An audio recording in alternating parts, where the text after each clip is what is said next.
perumahan Castle Paradise ini kami memiliki lokasi pengembangan itu kurang lebih ada 4 hektar. Dan untuk pengembangan yang pertama, kami membangun sekitar 153 unit.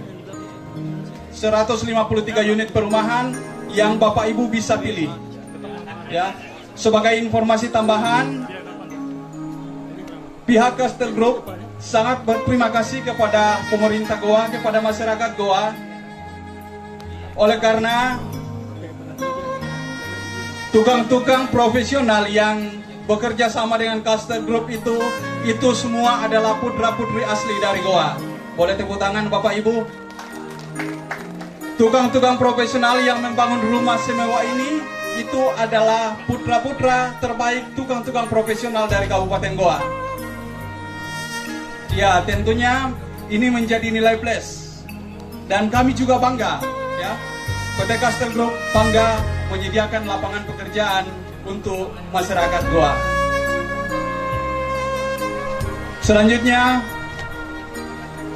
pada kesempatan ini juga perkenanlah kami menyampaikan terima kasih kepada kita semua yang sudah hadir, agen-agen properti yang sudah membantu kami dalam penjualan perumahan kami, terkhusus Castle Paradise yang kita hadiri grand launchingnya pada siang hari ini.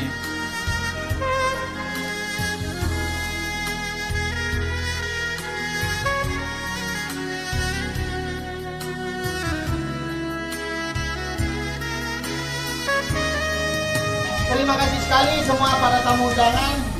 Hari ini kita akan launching perumahan yang sampai hari ini menjadi perdebatan antara saya dan Supri. Karena perumahan ini saya mau ambil 2 tapi dia mau ambil 1, saya tidak mau. Saya mau dua-duanya. Karena rumah ini keren, banyak menjanjikan. Betul. Pertama dekat dengan kemana-mana saja. Betul. Yang kedua dekat dengan pusat kota. Betul. Cuman kalau dekat dengan Supri, Bapak Ibu, tolong kalau tetangga sama dia jangan mau. Kenapa? Biasanya dekat dengan masalah. Bismillahirrahmanirrahim. 3, 2, 1, go! Lepaskan balonnya ke udara. Yeay! Selamat kepada perumahan Castle Group in Paradise We Live. Congratulations and celebration.